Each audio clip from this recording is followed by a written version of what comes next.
नमः शिवाय। अम, वैसे तो ये जो वीडियो है ये सबके लिए बट स्पेशली जेनजीज के लिए है। This video is all about expectations and सब्र, patience. What is happening nowadays? हम लोग एक रिश्ते में आते हैं, उस रिश्ते में हमारी कुछ उम्मीदें होती हैं या शायद नहीं भी होती है। वो उम्मीदें टूटती हैं या वो उम्मीदें सामने वाला पूरी तरह से पूरी नहीं कर पाता जैसे कि आप चाहते थे। तो हम क्या करते हैं? हम उस रिश्ते को ही तोड़ देते हैं। यहाँ पर हम क्या लैक करते हैं? यहाँ पर हम लैक करते हैं सब्र, पेशेंस। कोई भी रिश्ता चलाने के लिए ये कहना कि मुझे उससे कोई उम्मीद नहीं है, ये भी गलत है।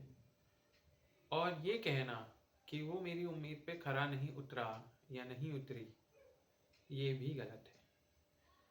आप उम्मीद रख सकते हैं, सामने वाला उस पर खरा उतरता है नहीं उतरता है वो उसका नेचर है, पर क्या उससे रिश्ता तोड़ देना चाहिए? आई डोंट थिंक कि वो रिश्ता तोड़ देना चाहिए। क्यों? कि हर रिश्ते को फलने में समय चाहिए होता है, वक्त चाहिए होता है।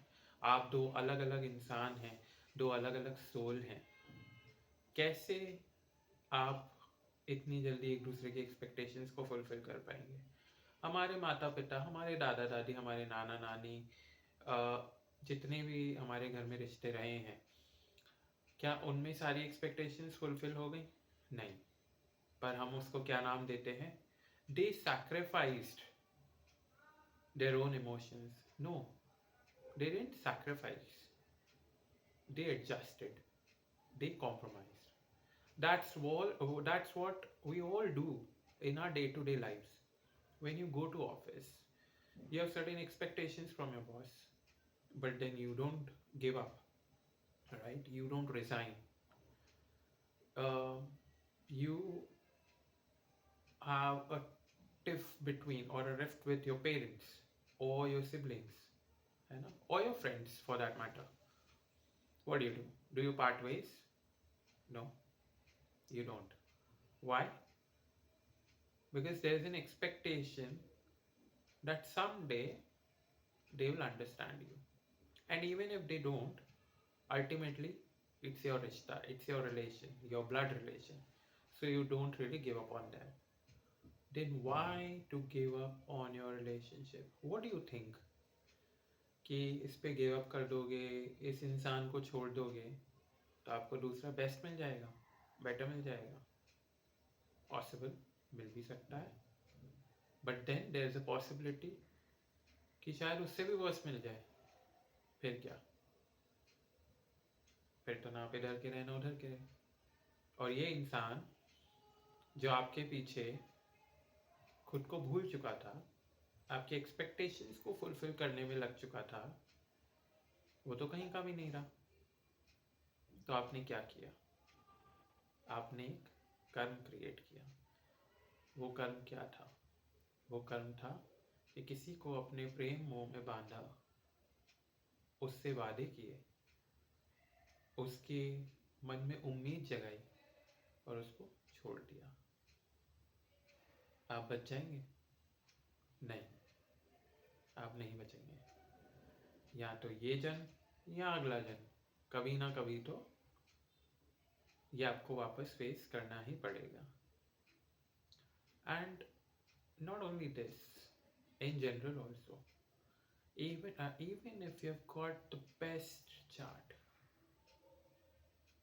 you will end up ruining it. You should always learn to love a person even when they are not at their best. You know what? It is all momentary. आपको गुस्सा आएगा आपकी एक्सपेक्टेशन नहीं फुलफिल होने पे, momentary है, ठीक है। आपको शायद एक ख्याल भी आएगा कि मैं इसको छोड़ दूं, मैं तो गलत रिश्ते में हूँ, मोमेंट्री है। It shall all pass. But आज की जनरेशन और आज का समय ऐसा हो गया है कि हम कपड़े की तरह पार्टनर्स बदलते हैं, है ना, क्योंकि हमें पता है ऑप्शंस अवेलेबल है। बट अंडरस्टैंड, अगर आपके पास माता पिता के ऑप्शन होते तो क्या आप माता पिता बदल देते? भाई बहन बदलने के ऑप्शन होते तो क्या आप भाई बहन बदल देते? नहीं ना, नहीं बदलते।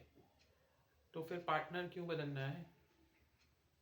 क्यों वापस से वही चीज़ें ज़ीरो से स्टार्ट करनी है? क्यों वही चीज़ों की एक्सपेक्टेशन किसी और सोल से या किसी और इंसान से लगानी है, और ये पता भी नहीं कि वो पूरी कर पाएगा कि नहीं? क्यों? क्यों एक इंसान को दर्द देके दूसरे इंसान से खुशी चाहते हो? ये तो गलत है ना? समझो, पांचों उंगलियां बराबर नहीं होती। तो जैसे आप हो वैसा सामने वाला हो नहीं सकता, और जैसा सामने वाला है वैसे आप हो नहीं सकते।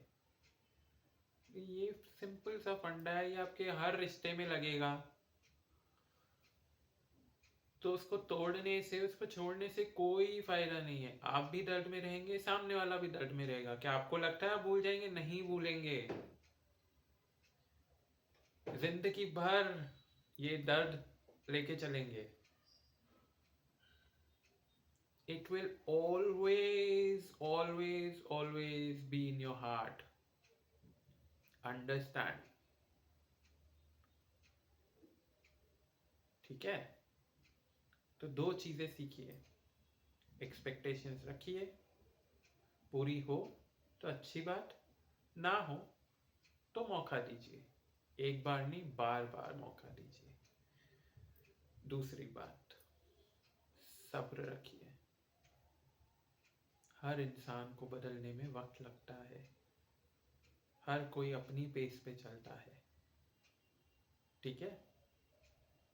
ओम नमः शिवाय।